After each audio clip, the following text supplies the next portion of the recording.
Shalom Bapak, Ibu, Saudara yang dikasihi Tuhan. Kembali kita berjumpa di Resapi hari ini. Kita akan mendengarkan dan merenungkan firman Tuhan. Namun sebelumnya mari kita mempersiapkan diri di dalam doa. Kami bersyukur Tuhan atas berkat yang Tuhan curahkan pada saat ini. Terlebih Tuhan berikan kesempatan kepada kami untuk menapaki tahun 2023. Dan Tuhan berikan kepada kami pula untuk menerima pengajaran-Mu melalui firman yang sebentar lagi akan kami baca dan kami renungkan. Pimpin kami supaya kami dapat mengerti, memahami maksud dari firman-Mu. Di dalam Kristus kami berdoa. Amin.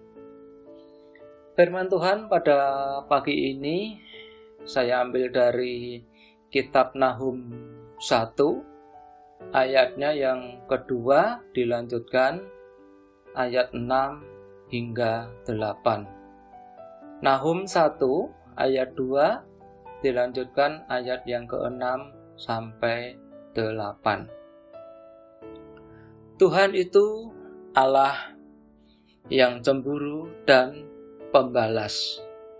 Tuhan itu pembalas dan penuh kehangatan amarah.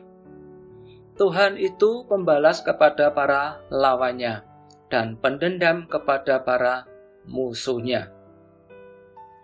Siapakah yang tahan berdiri menghadapi geramnya? Dan siapakah yang tahan tegak terhadap murkanya yang bernyala-nyala? Kehangatan amarahnya tercurah seperti api, dan gunung-gunung batu menjadi roboh di hadapannya. Tuhan itu baik. Ia adalah tempat pengungsian pada waktu kesusahan. Ia mengenal orang-orang yang berlindung kepadanya, dan menyeberangkan mereka pada waktu banjir. Ia menghabisi sama sekali orang-orang yang bangkit melawan Dia, dan musuhnya dihalonya ke dalam gelap. Demikian firman Tuhan pada pagi hari ini.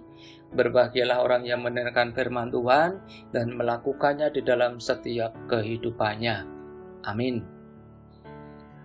Nats pada pagi hari ini diambil dari Nahum 1 ayatnya yang ke-7. Tuhan itu baik. Ia adalah tempat pengungsian pada waktu kesusahan. Ia mengenal orang-orang yang berlindung kepadanya. Dan tema pada pagi hari ini adalah tempat pengungsian. Bapak, Ibu, Saudara terkasih di dalam Tuhan, ketika seseorang tidak menyadari akan segala keterbatasan dan kelemahan dirinya, maka Tuhan seringkali akan memakai ujian, masalah, dan pencobaan untuk mengingatkan kita, untuk menyadarkan kita. Namun, apa yang terjadi?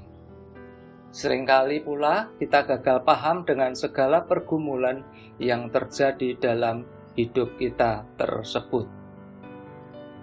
Yang sebenarnya bahwa itu diizinkan Tuhan dengan maksud dan tujuan supaya kita hanya mengandalkan Dia, hanya mengandalkan Tuhan.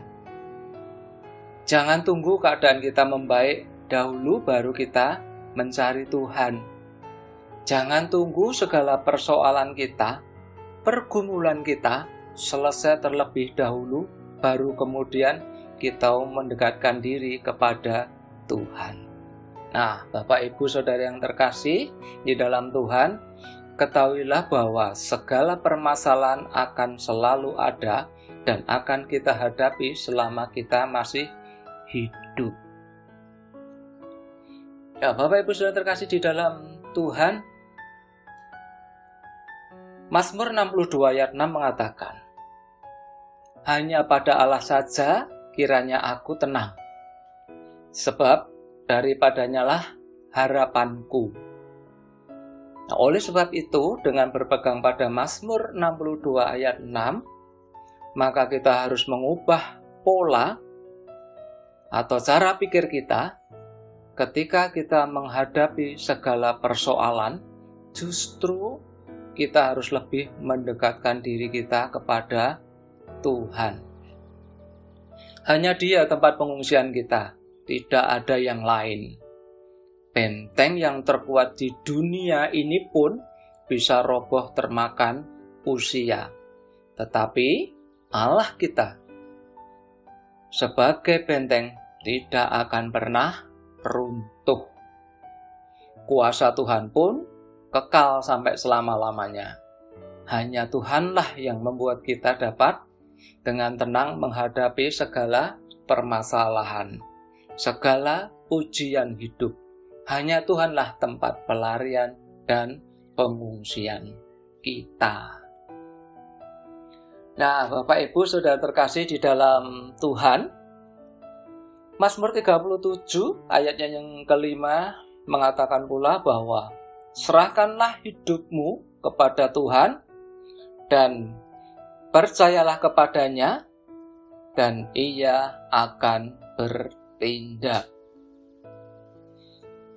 Iman bukanlah urusan memaksakan kemauan kita kepada Tuhan, tetapi mengizinkan kehendak Tuhan yang terjadi di dalam hidup kita. Ingatlah bahwa Allah yang kita kenal adalah Allah yang mengerti, Allah yang peduli atas apa yang sedang dialami oleh umat-Nya. Bapak Ibu Saudara terkasih di dalam Tuhan, tetaplah teguh di dalam iman dan setia kepadanya. Tuhan memberkati.